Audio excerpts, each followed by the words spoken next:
catch.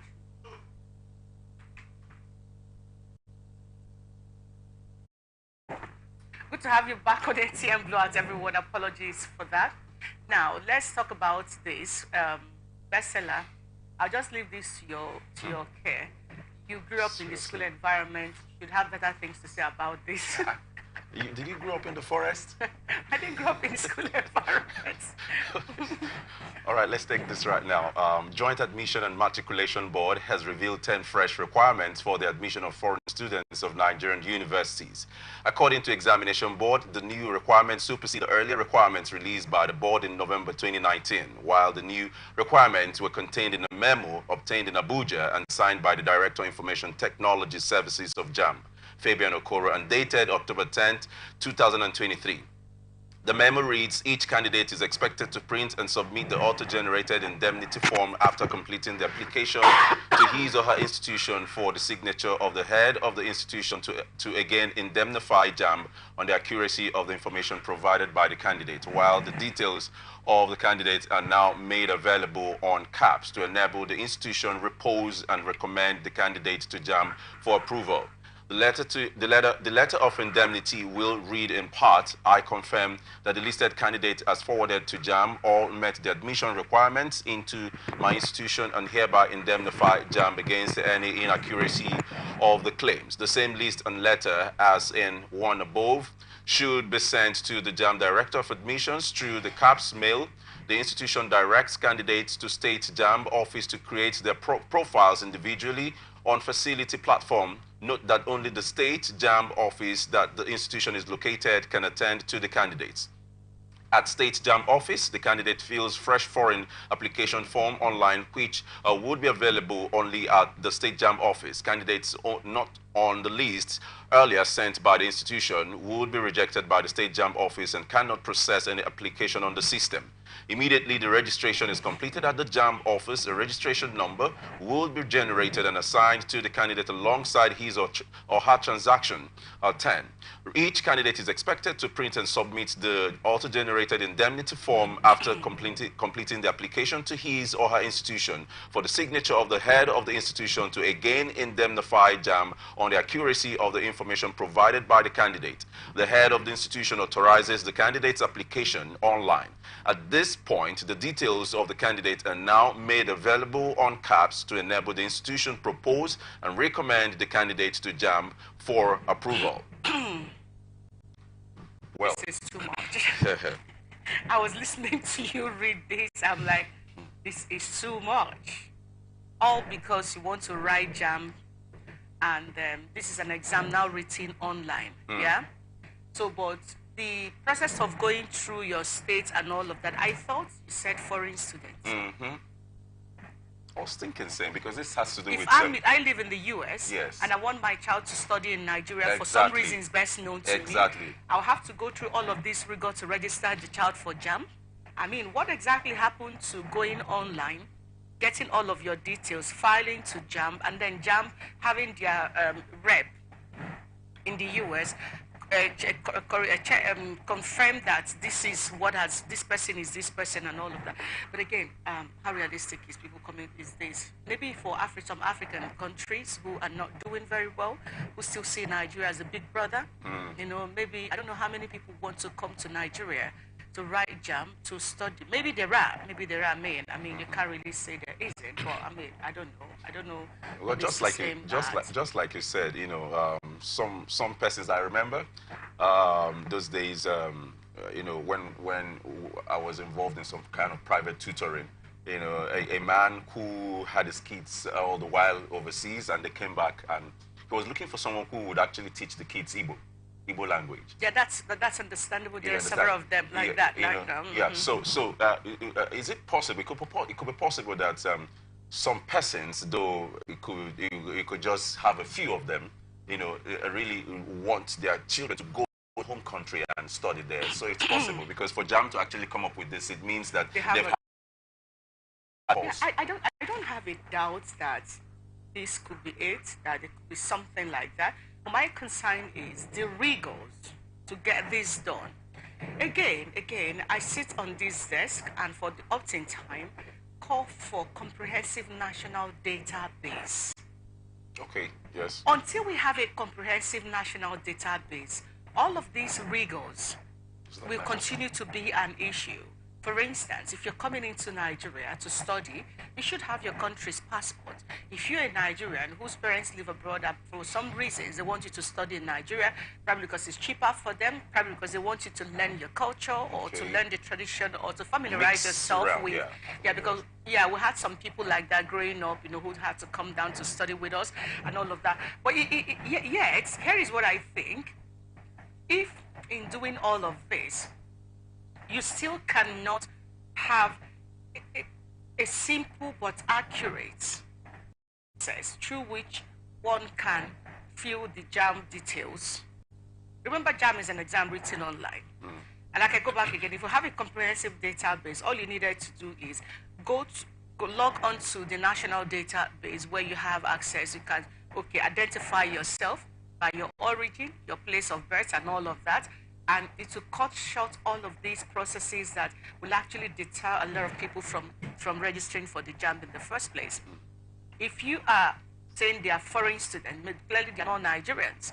So what it means is, if I'm from, I live from South Africa, and somehow my parents asked me to start studying in Nigeria, and now I live in Cape Town, and you want to, or Johannesburg, any of those states, and then they want me to study. So it means that I'll have to go get some of these details from my states, and then bring it down. They have to identify me, indemnity will be done, and all of those processes.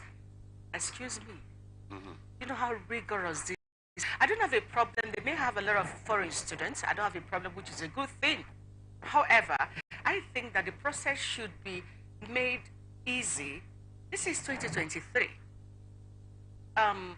The idea of globalization is to streamline some of these things that used to be tedious. When we were growing up, we had pen pals, we never really saw them, they write us, we write them, we never met them, we saw their pictures. After some time, we lost contact because either we had moved to another state or something. So all of those, like the internet, the age of the information, with the coming of the internet, globalization itself have in a way streamlined a lot of these things. Now, come on, you can even be attempting to study abroad. You can have actually fill your details, get your admission and everything here, even before. There are some universities it gives you opportunity to study online. My first degree was online, for instance. It was in the US. I couldn't travel, couldn't fund it. They gave me the best option of studying online. I did everything here when I was done. My practicals, I did the psychology. I chose nursery psychology. Okay. I did all my practicals here and DHL'd it back to them. My result was DHL'd back. Now, that may not be a Nigerian thing that a lot of people accept. It's understandable, especially for government institutions. But I also believe that this is 2023. There has to be a way of making these things easier for people to. Is the exam they are writing, it's not as if they are giving them admission, So if you're able to give them admission, if you're able to write the exam and they pass. So when they are coming into Nigeria to study, now, you can now begin to ensure that, on the document they submit, again, how would you even know that some of those things that they presented to you are real? I actually bother like you do because Nigeria over time seems to have it as their style, making things go so stressful for people. Sometimes they've gotten used to it. It's like... Nigerians, we just have a way of getting through rigors, and then it's a bit looking like it's transmitted into this because it wouldn't have really been a problem. Like if you have the letter of the indemnity coming from the institution, if all of this can, if there's a guarantee, they don't really need to give us the guarantee or give them the guarantee. But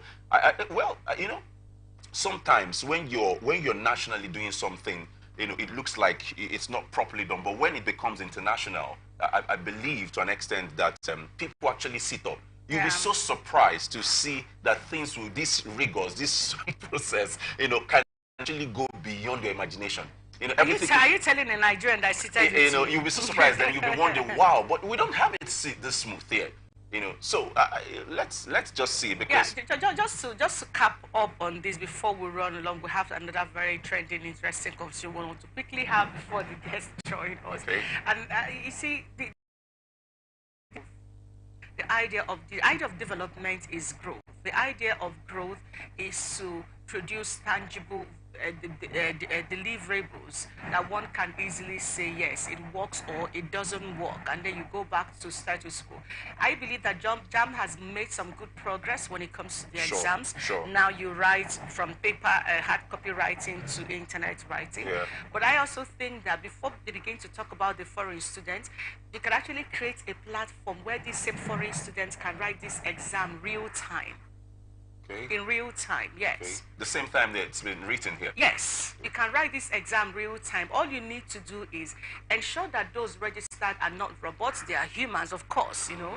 At the end of the day, make sure that your system is so checked in a way that the same AI you're using to control the information can be used anywhere in the world. Yeah. So if peradventure my child is on holiday somewhere in Maldives, for instance, and at that point, all the person you already have generated a code to everyone who bought the form and filled it. You already generated a code. All you needed to do was that is the code that gives you access in real time. Yes. Whether it's 2 a.m. I mean, we write exams abroad and it's 9 a.m. and it's at 2 a.m. Here, you do it. You wake up to do it. That's sacrifice. So, all you need, everybody logs on. You understand? Same time. And it's at same time, same question for whatever course you feel that you want to write, and the process is made simple.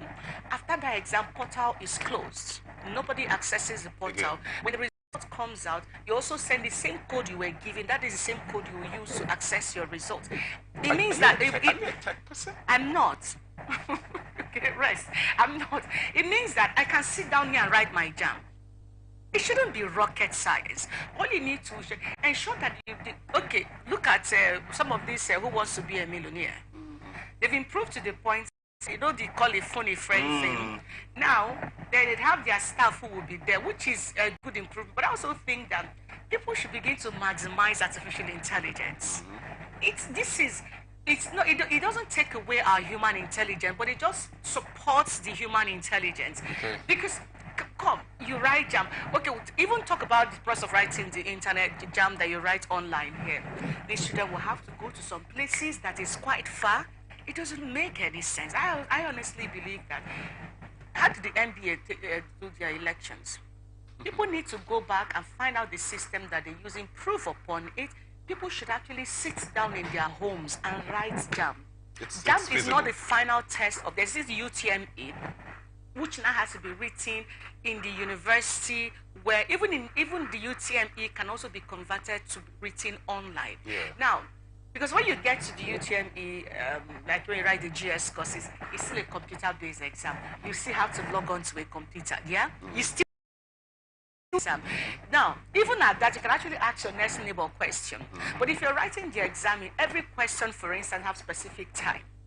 If it's 1 minute or 2 minutes, as soon as you exhaust it, the exam is over. Yeah. So the student now takes time to read and study and do what they need to do.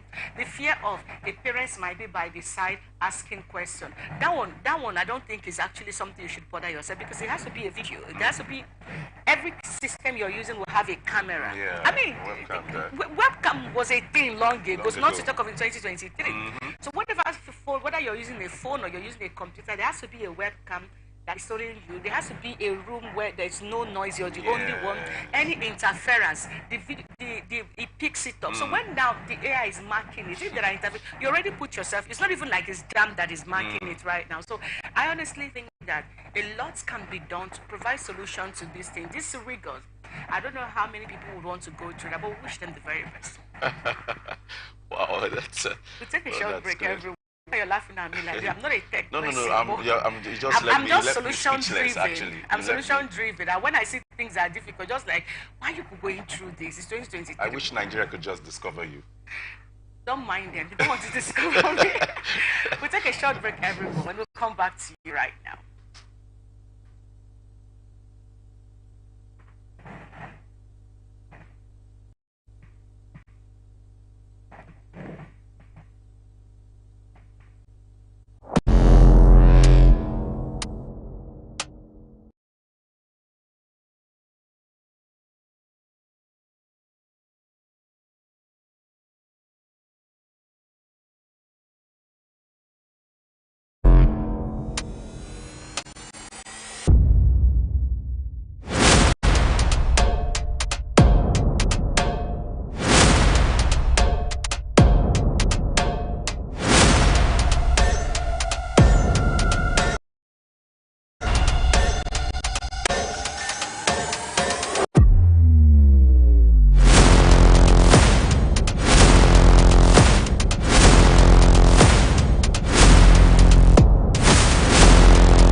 right, welcome back to ATM Blowout. Let's quickly bring you another trending issue. This time it's about a lady. I don't know if you have seen that video. It's about a lady. Images, I mean, a lot of people have seen it. Images of a particular lady whose husband surprised her by inviting probably one of her favorite gospel singer. And then this has thrown the social media space agog. It has raised a lot of eyebrow, and I'm wondering in my head.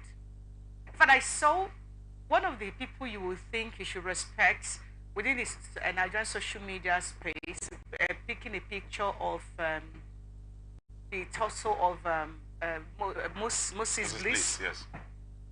settling it, making it look as if he has some form of erection while the lady hugged her or held him, and this didn't even, in fact, let's quickly bring you the actual video that a lot of them don't want to share. It's an amateur video, and then we'll come back to this conversation.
Okay, I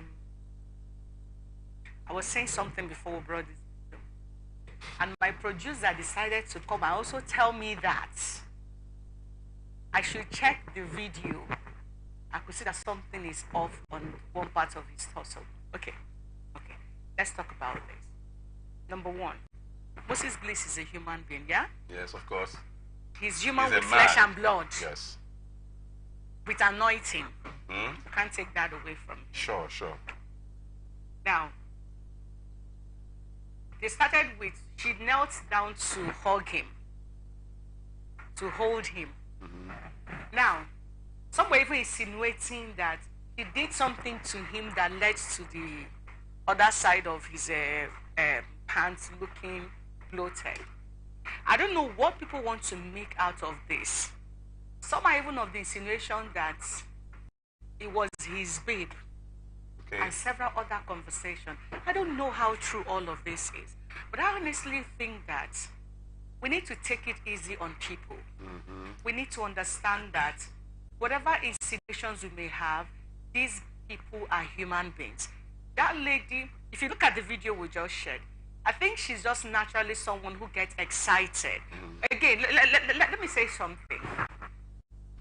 You don't know this woman's backstory.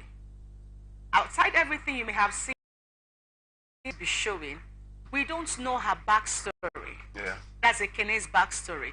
You don't know if somebody has sworn that she never get married in this life. That excitement may not primarily be for Moses Bliss. Yeah, that kind of topped it, took it to a notch higher. However, if you notice that why the MC was that the compare was they already singing and she was already excited and ready to dance. She hadn't seen Moses Bliss at the point. But so when she now saw him, he maybe what people call an idol. He could just be one of those singers that's that she has blessed her life. Lord, yes. That could just be why she went on her knees. Maybe Moses Bliss did not arrange himself properly before, nobody knows. He is a human being. Yes, yes. You can't be tearing a minister of the gospel. You may not like Christ, you may not like Jesus, you may not like Christendom, you may not like even Christians. But oh yeah. But I think that we need to be kind. Kindness is literally lacking in the world today. That could be anyone. You could have caught him off guard, yeah? Then it could have been anything. Yes. That guy came to minister. No matter how much you think he may not be a good Christian or whatever, he couldn't have come in public and want to do that. That was just a surprise. And he's a human being. Nobody knows whether, he had erection or he didn't have erection. But I think that some of this conversation should be kept on the low. Yeah. We need to in fact, the matured ones, the grown-up ones amongst us, should learn how to overlook some things. I think it will go a long way to save all of us the hassle of, this guy could go into depression. You could be raising dust, you could be, I don't know, I'm not making... The groom himself. Yeah, I'm even coming there, like, right now, I heard some people saying, if it was my wife, my bride, that marriage ends there. The truth is you're not ready for marriage. What did she do? Let me think of a minister of the gospel that has blessed. I can't really think. There are pastors. I'm not that kind of a person, though. I'm not given by this too much emotional display of things like that. I don't know. But maybe I meet someone that I have so much respect for. Okay. And if you're amongst this kind of people that kneels before their pastor, this papa, there's a tendency. Imagine if her pastor was, her pastor, general overseer was someone like Bishop Oyedepo. Imagine if someone like David Ibiome, and then unknown to her that they were coming for her reception, and I'm sure she may even jump on them without even thinking. That's true. So I think people should see it, please, from that angle. They are literally messing this girl's marriage up with these stories. What do you ever wonder social media is all about? Social media, like the word social, is a space where people should be able to interact and communicate. It shouldn't be a place where we destroy ourselves. But it's been turned to something else. That's the hype about social media. I don't know. But I think that people are not even conscious or sensitive to the fact that this is our wedding day. You don't know, millions of us who are talking about this don't even know this Ekene from nowhere. We don't know her from anywhere. Suddenly, we have become professional speakers. We want to talk about how a marriage should not go on because she knelt down. So even if she wants to do anything sexual with him, maybe they had something or whatever he wants to see on her wedding day. Besides, this was a surprise her husband, public, organized for her. So it's not anybody's business. I hope that they don't destroy this couple's marriage. This is horrible. This is horrible. And you know what? I'm beginning to also appreciate people who get married these days. My kind of people who get married these days and just 20 persons. My father, my mother, my immediate family, and 2 or 3 close friends. We are done. No phones. Keep your phones out. Closed doors. Marriage is a private. I'm beginning to appreciate people who do this a whole lot. No invitation card, just strictly on, if you like, tell me your the whole village, you will stay outside. It's my marriage. Yeah. When I want to have a party and I want to invite the public, you can come in. I honestly think that people need to also begin to, you have some celebrities, some other celebrities, they are getting married. Everybody keep your phones out. The only information that gets there is what the camera picks. Wow. If you can't stay, if you can't do that, stay out. If there's no secret, there's no nothing. But I believe that marriage should actually be right now, like you said, with the way social media is going, I believe that childbirth, pregnancy, marriage, children, underage children should be kept off social media. Yeah. I mean, forgive me, I love children. I follow pages where you have children that has to do with children because I love children. They bring me so much joy. I love to look at children. Yeah, I mean, but that could be me going to the extreme to say, I don't think I want to expose my child into the social media. I don't think, you know, in fact, I'm beginning to appreciate there's a birthday, a sister's birthday event we had recently here, we produced for someone. And then when it got to the point of getting the children and his friends' children to wish him happy birthday, these kids' mothers, the men, their wives, said, no, I don't want my children on social media. I didn't really understand it, but I mean, of course, I have to respect, I don't have a choice. But you know, looking at this right now, I totally appreciate these mothers. Yeah. Like, I don't know how many of them are that disciplined, but looking at this right now, I can only imagine what these women, I mean, their husband, these men are public figures and all of that. So I just, okay, keep my children off the social media. I think this is a good example, and this is like having to respect these women more, because if you're not able to protect these children, I mean, it could be to the extreme if you look at it from the other angle, but let people come on social media when they're mentally, emotionally, psychologically available and ready for it. Because this world is a mess. X is another no-go zone. I don't know how much control Elon Musk is going to exercise on that page, because he himself is not, he's not going to be weirdo if you want to, but I don't know how much control they can exercise on X. So this issue of this trending video ban, I don't know, but it's disturbing.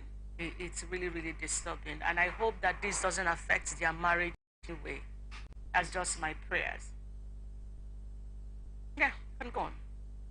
Well, it's like I asked you, social media has come to be a place where, you know, the unexpected is transmitted, you know. The unbelievable comes on board. Yeah. You know, the things that you could never imagine people would actually not mind to air, you know, it's just a made public there. You know, things that are supposed to be private have become public on the social media. You can imagine the issue we just have on ground now. Someone who was actually singing to the glory of God, worshiping, and, you know, out of appreciation, someone who really loves his person and all he does, just came to kneel. And of course, his song may have also ministered to her. We don't know her backstory. Exactly. And what actually the center of all of this is I remember, do you know Priyo Dede? Minister Priyo Dede, the gospel singer. No, really? There was that time in my Ebezina Chuku Okay, I met him before that. I've been before them, but after some time, that song ministered to me in a way that I can't remember a gospel song that ever ministered to me. Yeah. But I may not be that expressive, but again, I understand where you're coming from. You know, so but the center of it all is that this was an arrangement by her husband. This was a surprise package by her husband. So I didn't really expect people to start looking for something to make. So that's social media for you. You know, that's why you have to be careful, because anything going there, there are people that are critically humorous. You know, they would like to make humor out of everything. You understand? So that's just what we have there. It's a pity, but we leave it to, because I mean, it's just for now. We're just a wave off in the thin air, and that's it. God have mercy. I hope that marriage is safe. Anyway, we'll come back to you after the break.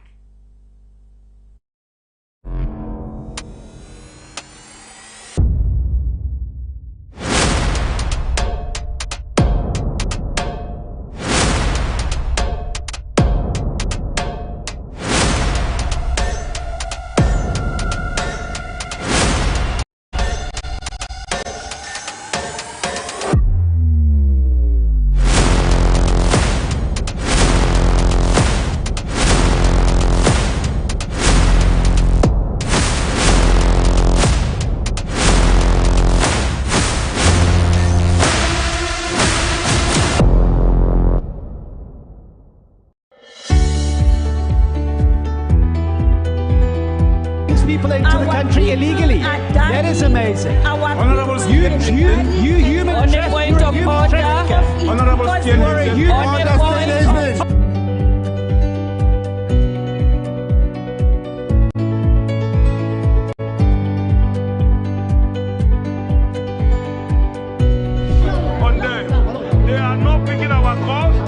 on France to take all the French. So no agreement with the EU, but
Every day, our lives are changed by history.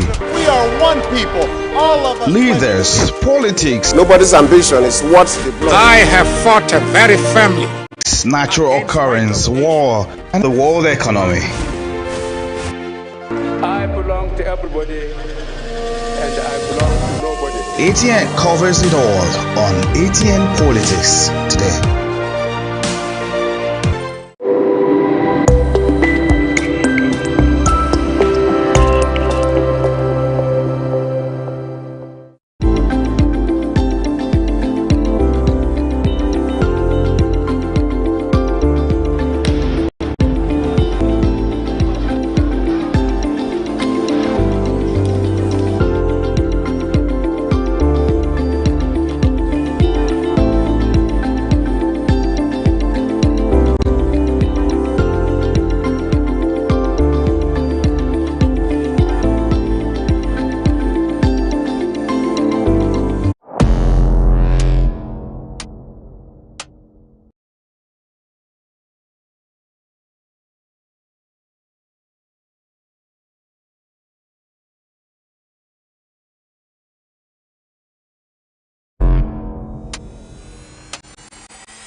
Welcome back to ATM Blowout, everyone. Apologies for that long break, but now we are set because Reverend Humphrey in Supreme, like I said, he is a leadership coach, a community leader, a priest, an activist, if you may, and now he's speaking to us today as a public affairs analyst. Good morning, Reverend Sirim, and welcome to ATM Blowout. Thank you. Good morning, and viewers. Good morning, everyone. Good morning. Thank you. Thank you.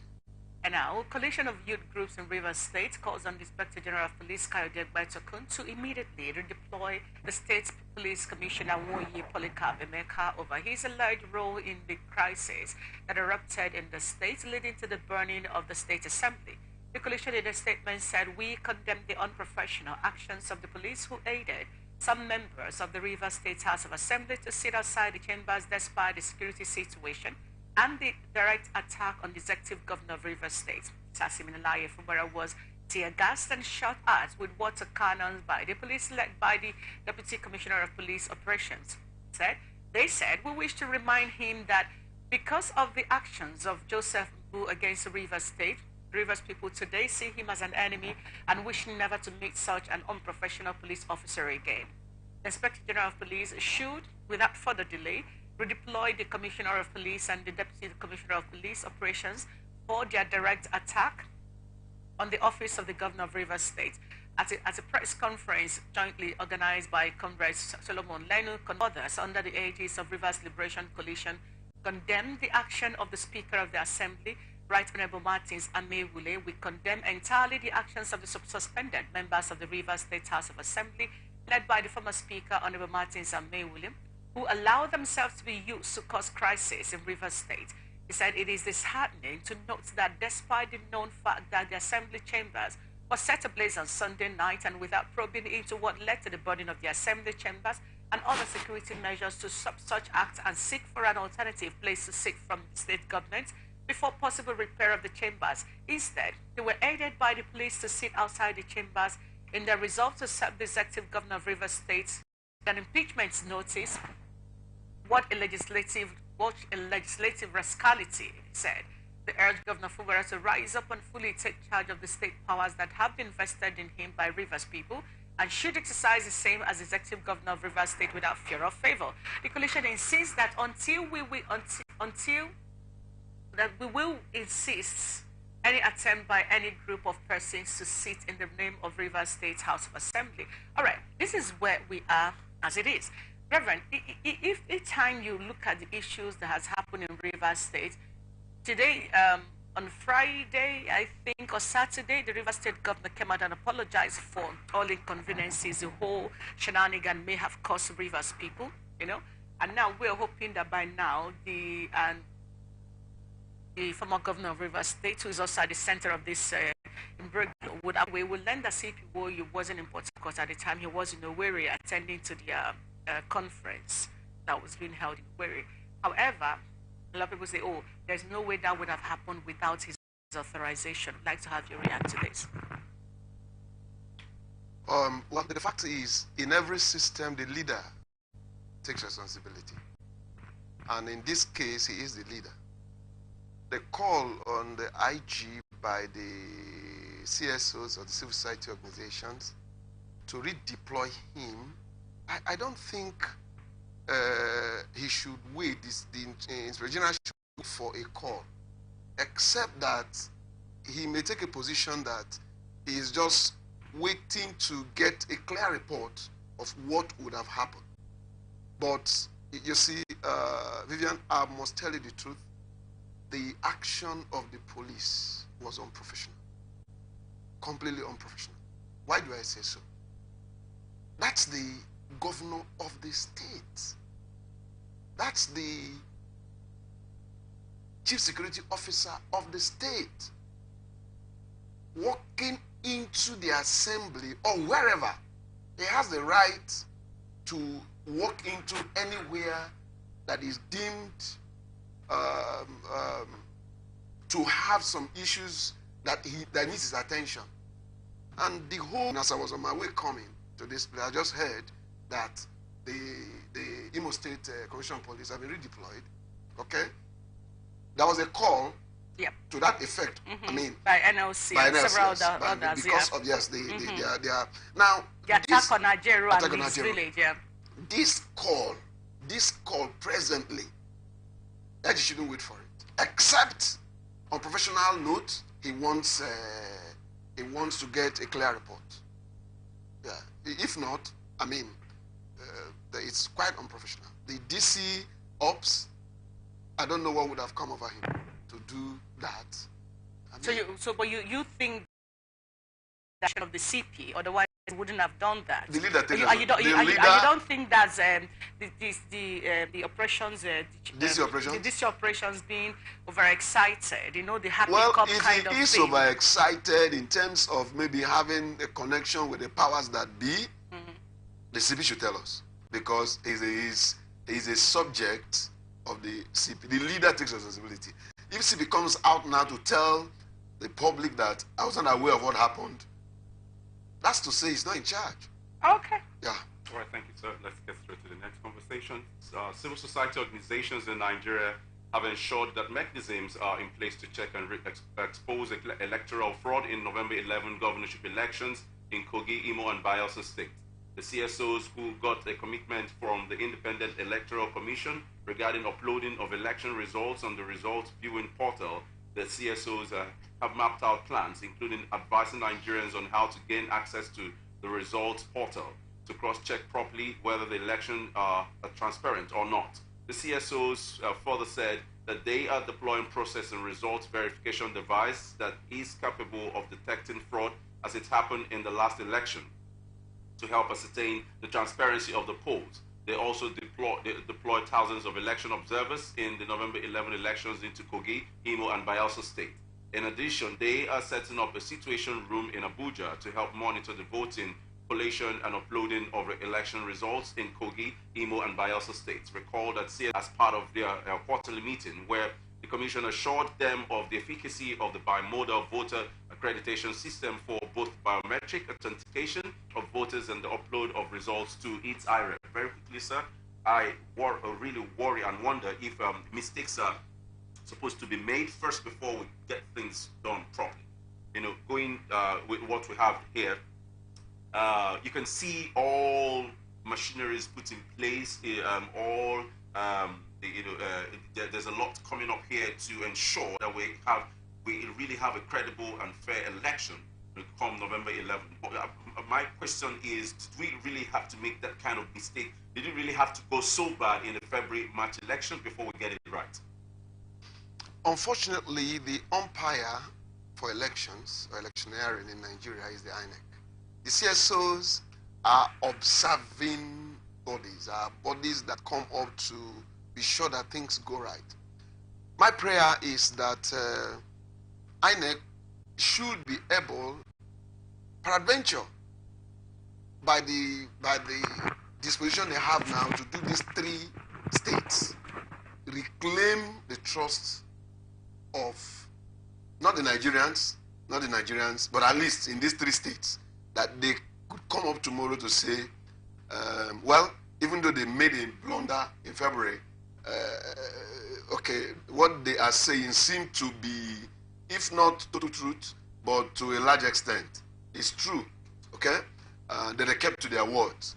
But as long as I'm concerned, whatever INEC is saying, they need to prove beyond reasonable doubt. The CSOs, kudos for what they are trying to put together to give trust to the masses and for the masses to be able to gain confidence in the election. However, I'm trusting that Mahmoud and his team should be able to regain the trust of these states. Peradventure, it may metamorphose into gaining the trust of the Nigerians. Yeah. All right, let's quickly run through another angle and an interesting story, if you may. The Director General of the National Orientation Agency, Lanre Issa Onilu, says the agency will be unveiling relatable national value charter for Nigerians, and he has energized the structures of the agency within just 2 weeks of his appointment towards achieving the new initiative. The minister, who wrote on his Facebook page on Sunday, said, "I am 2 weeks old as the DG of the National Orientation Agency. Contrary to what many Nigerians think, the management and staff I met at the National Orientation Agency are top-class workers who understand their responsibilities. The directors and staff have built up enormous know-how over the years, making my job easier." He said, "The minister and I understand the expectations Nigerians have of National Orientation Agency. We have clear ideas of what we want to do to deliver on the mandate of the agency and the confidence the President places in us. I have energized the National Orientation Agency structures in 2 weeks towards our new vision. The system is ready to rock and roll. We have put together a thematic national value concept. We have constituted a technical working committee with membership drawn across sectors and demographics and knocking down theories into practicable details. The process of conceptualizing our ideas has reached an advanced stage. We will be unveiling a relatable national value charter in due course." Now, this is expected.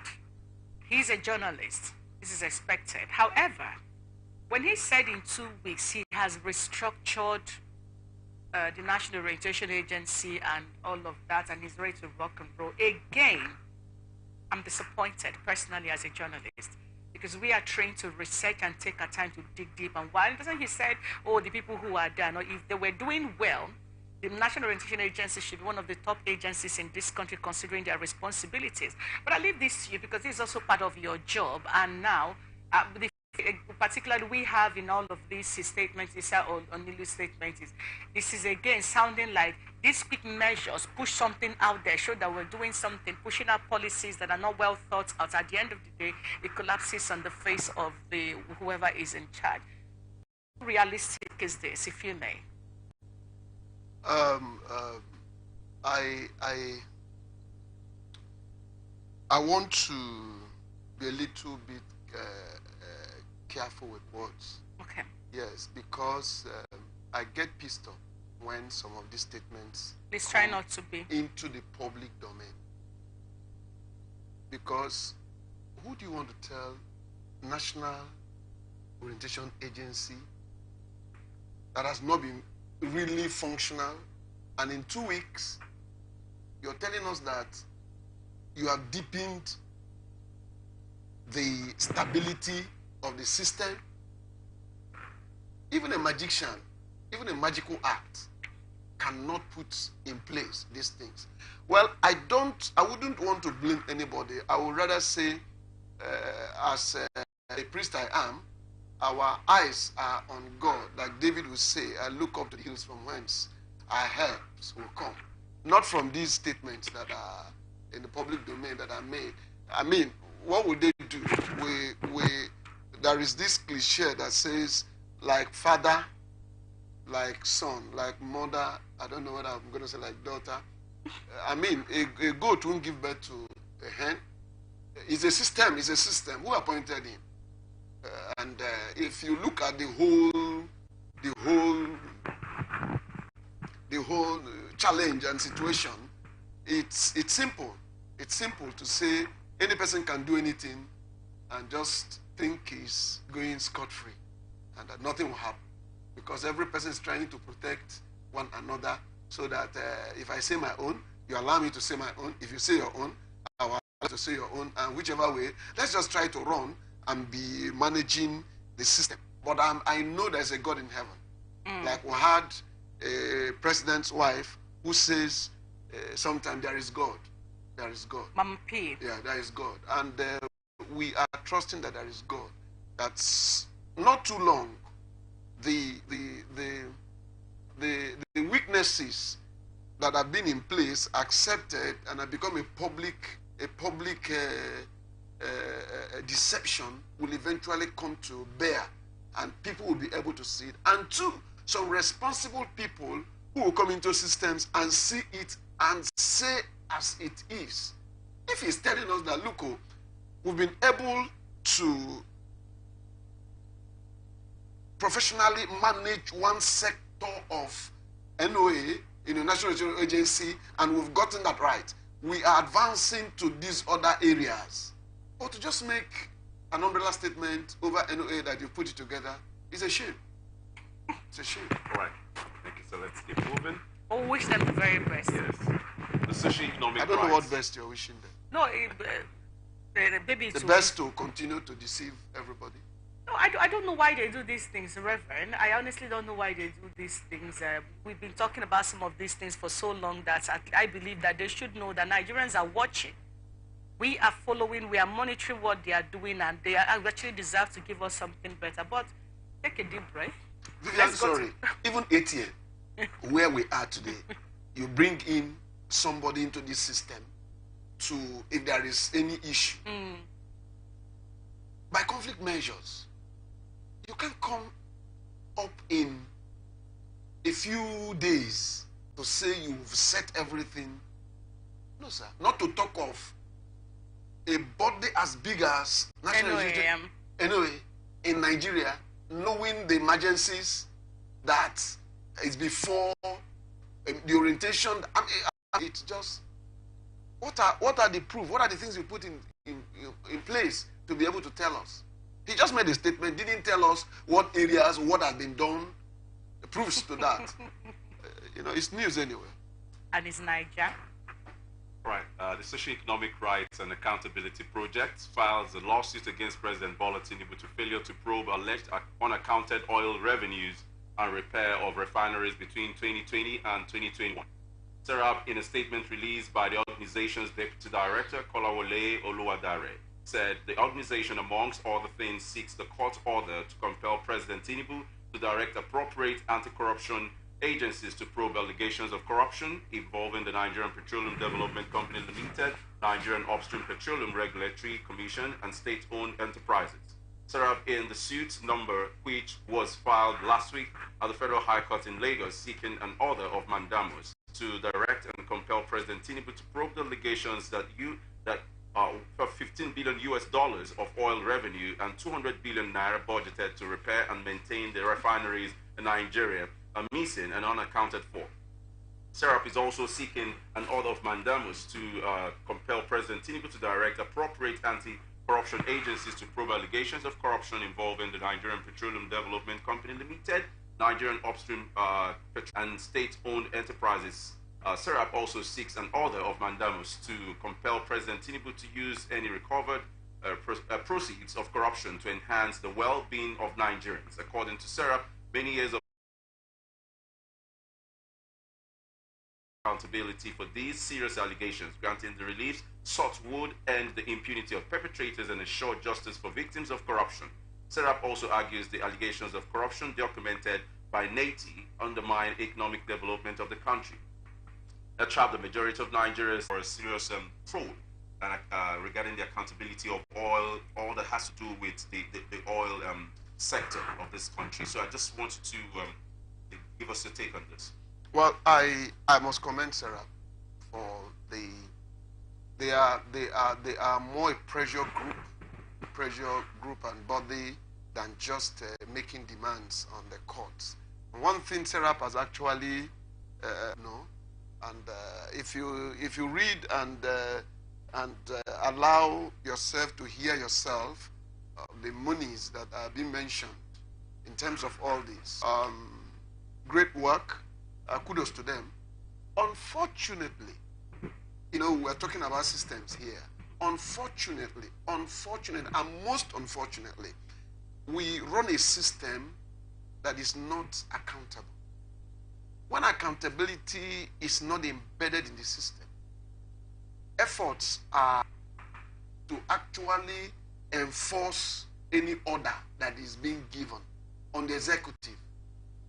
The executive throws the court worry Port Harcourt in the next 30 days or the next 5 weeks, just as what's his name of NOA said in a few weeks, he has rebuilt it. The person is going to put the every facility that is supposed to do everything is on ground. Who will challenge it? So it's most unfortunate. Interesting conversations on the show today. But let's read along. The Nigerian Labour Congress calls on President Bola Tinubu to break his silence over the attack unleashed in Imo State against NLC President Ajero, other Labour Union members, and called the Imo State Governor Hope Uzodinma to order, following allegation that the governor on Saturday, November 4, invaded and attacked his Ajero's hometown, Azala Owala, in Emeku Kwensin Opa. Head of Media and Information alleged that Hope Uzodinma attacked NLC President's community in Imo State.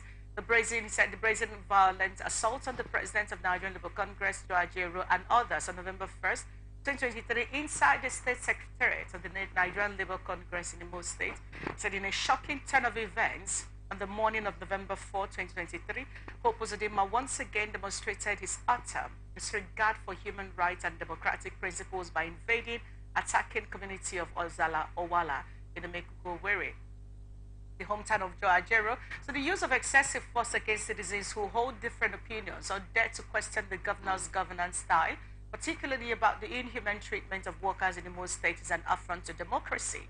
He said the current situation in Imo State is nothing short of a descent into fascism, where terror takes precedence over reason and dialogue is pushed to the sidelines.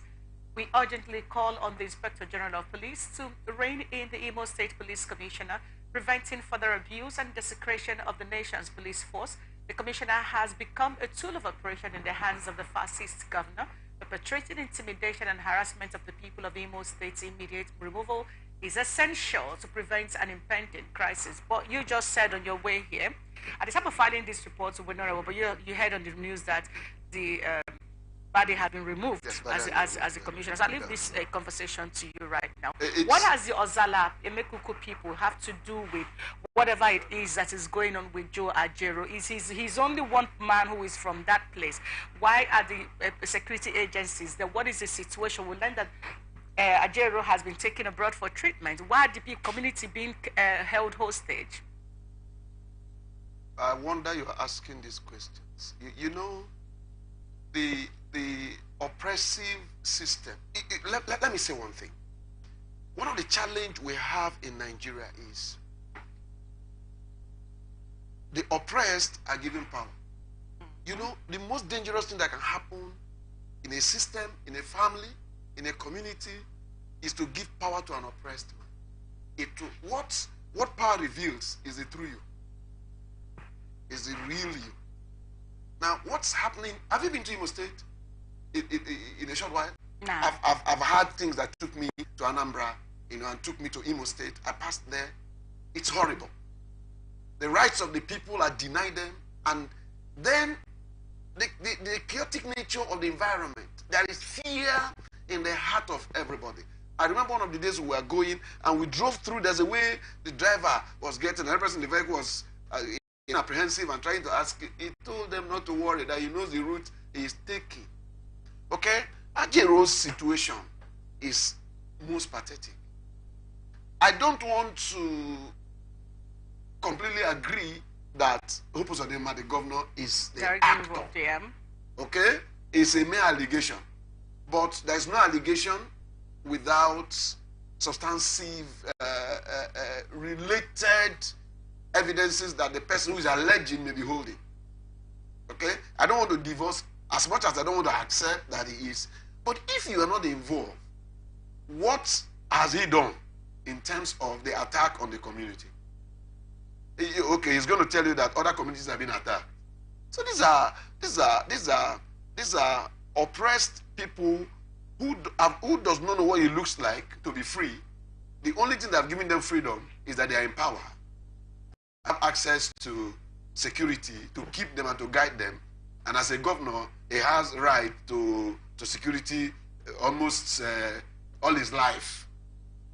I wish them good luck. But unfortunately, there's something that makes reference to when Abel was killed by Cain. From heaven, God's voice came down and he called Cain and said, there's nothing crying to heaven about the blood of your brother. I'm very sure there are blood that will not stop crying until there is some form of recompense. Yes, a recompense to the actors and the individuals behind most of this violence and bloodletting that has been going on. Say amen to that. Yeah. All right, let's get straight to the next one. Human Rights Writers Association of Nigeria raises concerns over the integrity of the judiciary in Plateau State. Orewa's national coordinator, Comrade Emmanuel Omubiko, who addressed newsmen in Abuja on Sunday, said recent events in Plateau casts a shadow of doubt and suspicion over the integrity of the state's judiciary. Omubiko questioned the impartiality of the judiciary and its role in ensuring fair and just elections in Nigeria, while expressing deep concern over what he alleged to be a coordinated attempt to issue contradictory judgments in favor of the All Progressives Congress at the expense of the People's Democratic Party. Orewa said these concerns go beyond post-election matters and extend to pre-election cases. In some instances where the APC came in second, PDP candidates were removed and the certificate of return was given to the APC, while in other cases where the APC came in third or lower, the court ordered a rerun. Orewa considers this inconsistency alarming and believes it raises suspicion of bias, especially in the case of Plateau North Senatorial District won by Senator Simon Nwadkwon of the PDP and the APC candidate coming in third. The panel in its judgment in Court of Appeal delivered on Sunday, October 2023, curiously annulled the PDP's victory and ordered INEC to conduct a rerun election among all the parties. Okay, it's still a long way, but we're still. But this is an issue that has to do with some concerns and reactions and agitations concerning INEC elections and integrity of the judiciary. Integrity of the judiciary. So we're still, dancing around the same concerns. My brother, I sympathize with them. That's the best I can say. I sympathize with them. If the apex court, the Supreme Court, will do what they did, the tribunal and I just sympathize with the human rights community that is crying out, trying to let them continue to cry. Maybe someday God will hear us. But as long as I'm concerned, we need an intervention that is beyond human. There's something Albert Einstein said: you don't solve a problem at the level it's created. Okay. I was privileged to do a meeting, and Jeff Bezos was to be in a meeting in the States, and Jeff Bezos was the trainer. He said something in that meeting that had not left my mind. That was 2010 or 11. He said this. He was trying to talk on how he managed Walmart and some of their businesses. He was teaching leadership, and he said, following the quote of Einstein, each time there's a problem within the system is built in such a way that he sits at the top. He doesn't solve the problem. It's the people that are in those positions that solves it. But what he does is, as a person at the apex, he looks from up, he sees what they are doing. He just took the structure of God. That's why God sits there, we don't see him, but he sees it. And every mind that is open to him, he speaks to them so that they can begin to know what to do. As long as I'm concerned, the human rights community should continue to speak forth, continue to insist that the right thing be done. One day, justice will prevail. Now, let's wrap up quickly with this. The Inspector General of Police, Kayode Betekun, have ordered the distribution of an additional 220 operational vehicles in forthcoming off-cycle gubernatorial elections in Bayelsa, Imo, and Kogi State, scheduled for 11th November 2023. The Force Public Relations Officer, ASP Muyiwa Adejubi, in a statement said the 220 operational and logistic vehicles are meant for smooth electioneering processes in Kogi, Imo, and Bayelsa state governorship elections. They include water cannons, armored personnel carriers, helmets, bulletproof vests, tear gas canisters, etc. to the affected states to intensify security arrangement for the election. I'm just going to stop here and come to you real quick. Hariwa, talking about questioning the integrity of the judiciary. The IGP, if you listen to this, if you're not familiar with Nigeria and you read this story, you think this is talking about Hamas or Gaza or it's talking about Israel. That's where they're sending these things to. But no, they're sending this to states that are carrying out civic responsibility, which is the elections, into governorship election, not even presidential election and all of that. You just said something that Jeff Bezos said, that Einstein said, if things are not, you don't solve a problem from where the level is created. Level is created. With all of this, I don't know if I should feel ashamed and embarrassed and wonder what in this country, and remove all of this charity that we have presented. Who is this going to protect? Water cannons? Yeah. The type that was used on the governor of Rivers State, tear gas canisters. What is going on? What is this? No, it's, you speak as though you are not a Nigerian.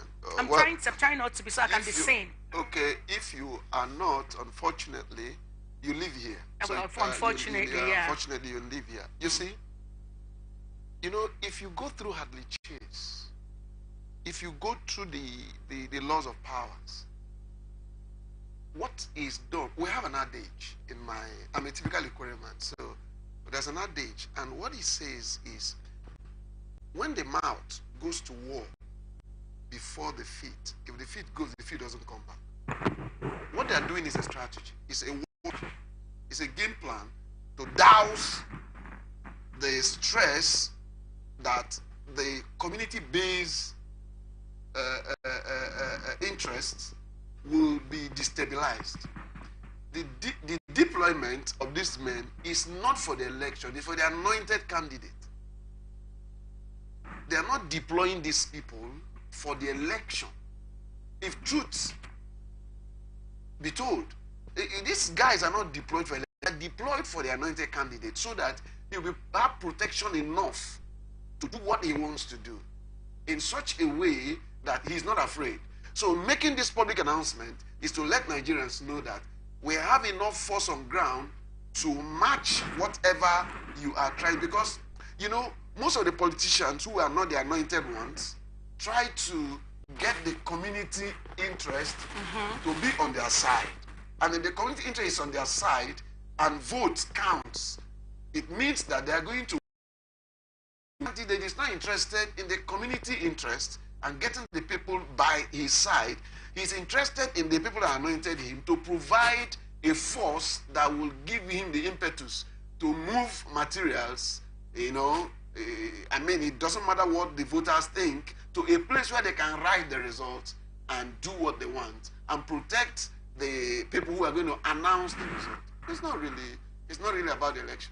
Okay, I just read somewhere over the weekend that the INEC commission, I don't know if it's about a Bayelsa state, I don't know who is still there, and are saying that it doesn't matter what you think, I will still do what I want to do. The election is still going to go on.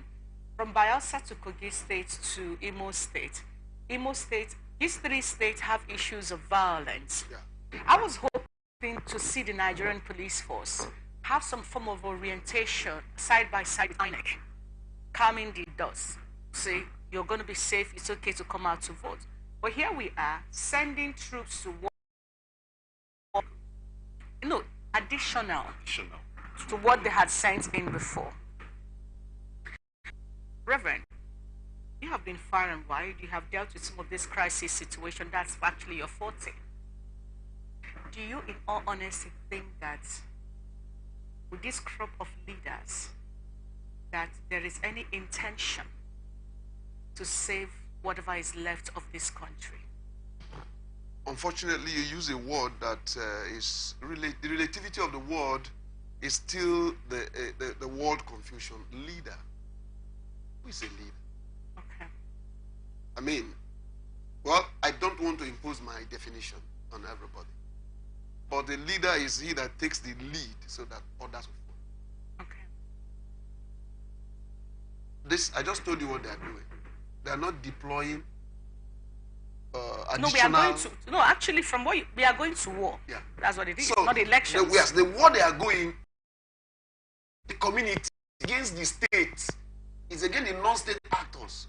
The state actors is now, is an affront on the non-state actors. Hey, it doesn't matter what you're doing, just like, what's her name? The CSOs are trying to do things and put things in place. It will surprise you that day they will not move around. It will surprise you that your movement will be restricted in such a way that you cannot. Even though INEC has promised they're going to provide them with ID cards. Those ID cards will just be, this is a force to deliver. I mean, what gives the INEC resident commissioner the impetus to say whatever you're saying, your own. I'm here, I must do what my paymasters have said I should do. If the community is saying there is an issue, this is where NOA comes in, National Orientation Agency comes in. Do orientation, partner with INEC, bring the community to a point. How do you do that without proper funding? God. Yes. So what did he use to put right the NOA? I'm wondering. He's just dead for 2 weeks. So you can see that everything that is going on is protect me, I protect you. So that's the question. So that's the question I asked, which is there hope?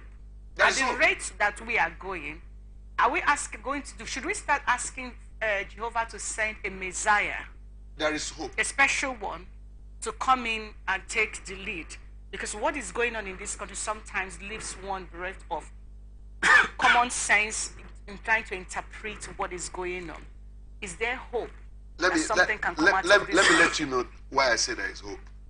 You know, Obi's case, Peter Obi's case is an acid test. It's an acid test to let people know that there is hope. I don't care what came out of it. Okay. I don't care but what prompts me to say there is hope is that no person believes that is going to drive the way, even the own it all, they say it all, they do it all, never believed is going to drive the way. Even the judiciary was thrown off balance. Was thrown off balance. They didn't know what to do. I tell you this, even the apex court, before they went into the decision, they were supposed to do that decision further, but they had to draw it back because they began to see that it's not so. Okay? So, as long as I'm concerned, there is hope. God knows there is hope. We are also building capacity.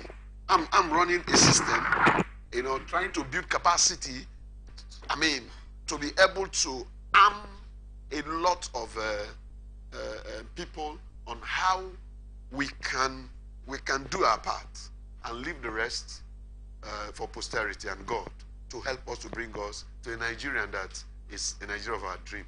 I'm very optimistic. Vivian, I'm completely optimistic, and I'm sure that in no distant time, God will give us a strategy. We've not tapped into God's strategy. We have looked at his plan. We have looked at the things he has done. But we need to get into his strategy, because I know from Genesis, when Pharaoh rose up and felt he brought Pharaoh. When Nebuchadnezzar rose up, he brought him to a point. In fact, Nebuchadnezzar's own is a study we're doing now.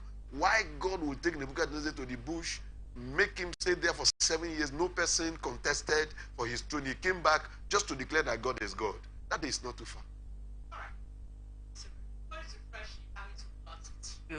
On the show. So thank you for being here this Monday morning, and most importantly, thank you for igniting hope in myself and several millions of Nigerians, right, with the Peter Obi's analysis you gave on what happened in 2023 election. So it's been an honor having you here, Reverend, and we can't wait to have you back.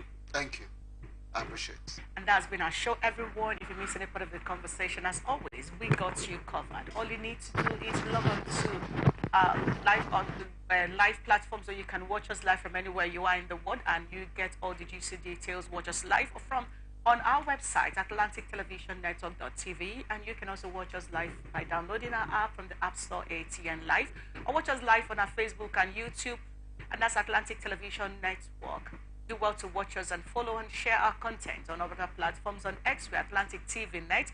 On Instagram and TikTok, we're Atlantic TV Network 1. Remember that peace and unity are the pathway to progress. Enjoy the rest of your day.